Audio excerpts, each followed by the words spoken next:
beats to the bar. And here we were, driving back roads in a brand new yellow Chevrolet Impala. In the whole of the United States, there was perhaps no sillier place to stop with a car loaded with drugs. A conservative, redneck Southern community not happy to welcome different-looking strangers.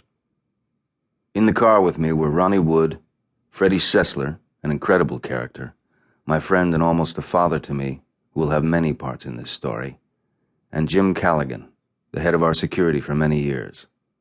We were driving the 400 miles from Memphis to Dallas, where we had our next gig the following day at the Cotton Bowl.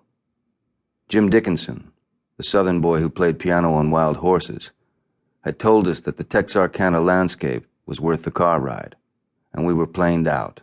We'd had a scary flight from Washington to Memphis, dropping suddenly many thousands of feet, with much sobbing and screaming. The photographer Annie Leibowitz hitting her head on the roof, and the passengers kissing the tarmac when we landed. I was seen going to the back of the plane and consuming substances with more than usual dedication, as we tossed about the skies, not wanting to waste. So we drove, and Ronnie and I had been particularly stupid. We pulled into this roadhouse called the Fordyce, where we sat down and ordered, and then Ronnie and I went to the John. You know, just start me up. We got high. We didn't fancy the clientele out there or the food, and so we hung in the John, laughing and carrying on. We sat there for 40 minutes, and you don't do that down there. Not then. That's what excited and exacerbated the situation, and the staff called the cops.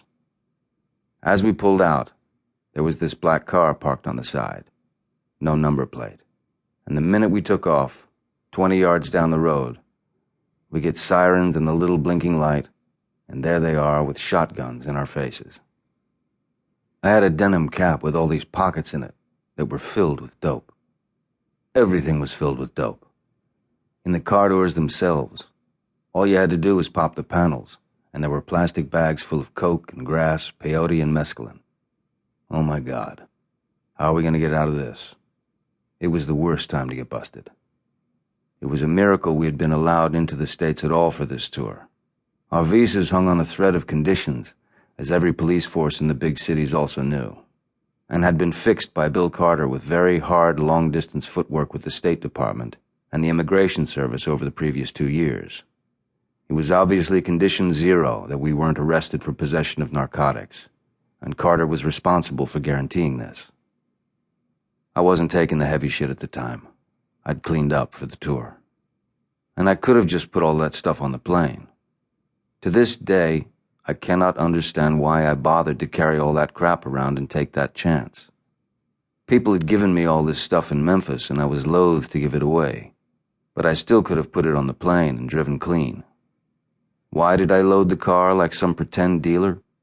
Maybe I woke up too late for the plane. I know I spent a long time opening up the panels, stashing this shit. But peyote's not particularly my line of substances anyway. In the cap's pockets, there's hash, 2-in-alls, some coke.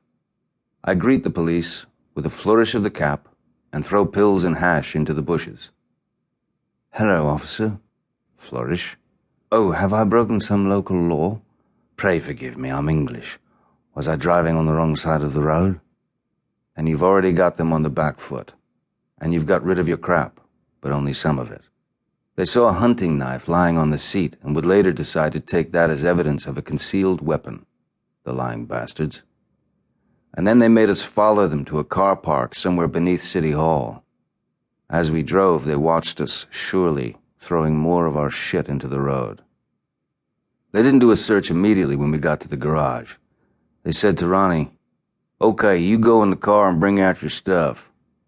Ronnie had a little handbag or something in the car, but at the same time, he tipped all the crap he had into a Kleenex box.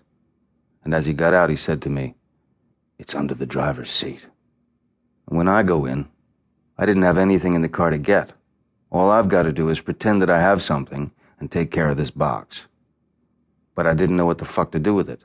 So basically, I just scrunched it up a bit and I put it under the back seat.